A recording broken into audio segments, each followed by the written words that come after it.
Student, मेरा नाम है जवार हुसैन और आप देख रहे हैं ऑनलाइन इंस्ट्रक्टर। आज पार्शियल फ्रैक्शन का दूसरा लेक्चर है। पहले हम सिंपली फैक्टर के बारे में सीख चुके हैं कि कैसे हमने वो पार्शियल फ्रैक्शन में उसको रिजॉल्व करना है, लेकिन आज एक नई चेंज है, वो है फैक्टर्स में।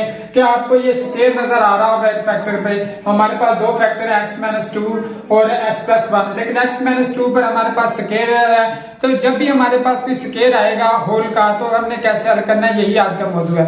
इसमें सिर्फ एक चेंजिंग है कि जब भी जिस फैक्टर के हमारे पास स्केयर आएगा उसको एक दफा हमने सादा लिखना है और एक दफा उसके साथ स्केयर लगाना है। बाकी ये हमारी एज इट इज जो पार्शियल फ्रैक्शन के जो हमने फैक्टर बनाए हैं उसमें एक फैक्टर एक और नया ऐड हो जाएगा। इसके अलावा इसमें कोई चेंज नहीं है, लेकिन जो कंपेयरिंग कोफिशिएंट वाला मामला वो भी एक स्टेप एक नया ऐड होगा, क्योंकि पिछले जो मैंने एग्जांपल करवाए थे उसमें मैंने ये ऐड नहीं किया था। अब करना क्या है, इसी तरह जब तीन फैक्टर बन चुके हैं उसी तरह हमने मल्टीप्लाई किया।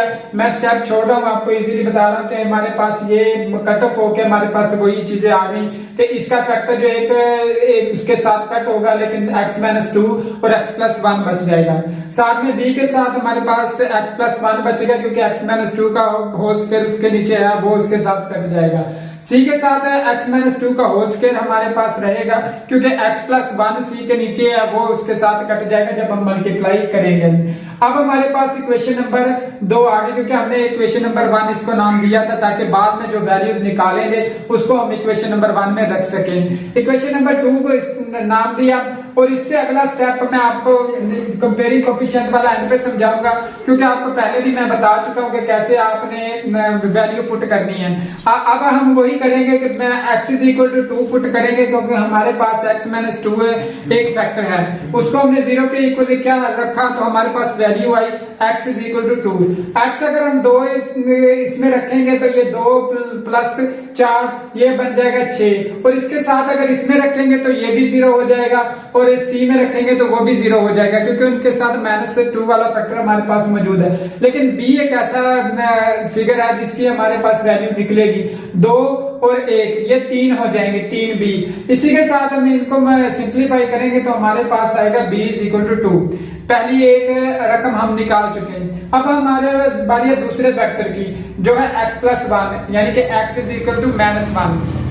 अब हमने रखना है अपनी उसी पुरानी इक्वेशन 1 में, तो -1 + 4 ये रह जाएगा 3, और अब हम a में देखेंगे तो +1 वाला फैक्टर है इसलिए ये भी 0 हो जाएगा, और b में देखेंगे तो +1 वाला फैक्टर है इसलिए ये भी 0 हो जाएगा। लेकिन c हमारे पास -2 वाला फैक्टर है, ये 0 नहीं होगा, इसलिए -1 -2 का स्क्वायर उसी तरह हमने वैल्यू रखी और ये 9c बन चुका है हमारे पास। इसको सिंप्लीफाई किया तो हमारे पास c की वैल्यू आ गई।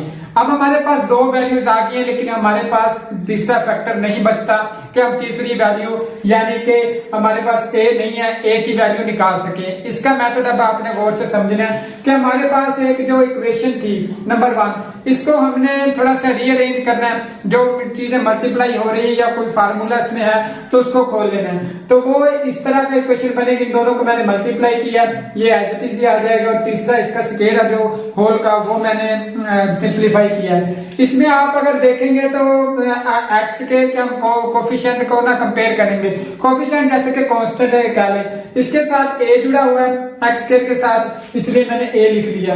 c के साथ x स्क्वायर जुड़ा हुआ है इसलिए मैंने +c लिख लिया। लेकिन बराबर पे हमारे पास कोई भी x स्क्वायर की रकम नहीं है, इसलिए =0 आएगा।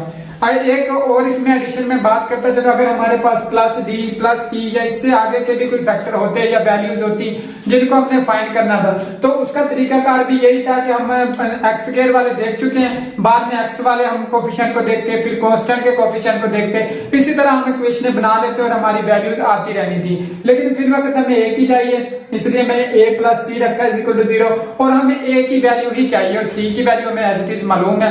हम क्या करेंगे, a की वैल्यू उसी तरह रहने देंगे, लेकिन c की जगह +1/3 लिख देंगे, क्योंकि हमारे पास ये वैल्यू मौजूद है।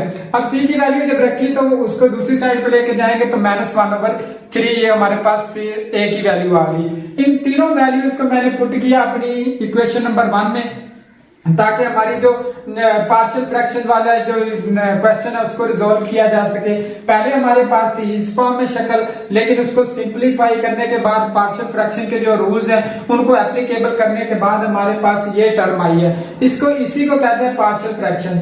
आज के मेथड में सिर्फ स्केल वाला मामला था, लेकिन जो नेक्स्ट मेरे पास मेथड आएगा उसमें हम एक वेरिएबल के ऊपर स्केल वाला वो देखेंगे, क्योंकि इस वक्त हमारे पास होल स्केल का था मेथड। अब अगर वेरिएबल के ऊपर स्केल आ जाता है, उसमें कुछ प्लस माइनस होता है, तो उस मेथड को भी देखेंगे कि कैसे आपने रिजॉल्व करना है। आज की इस वीडियो में इतना ही। कोई क्वेरी हो इस मतलब आज के लेक्चर के बारे में या कोई क्वेश्चन हो तो कमेंट बॉक्स में कर देना, मैं रिप्लाई कर दूं।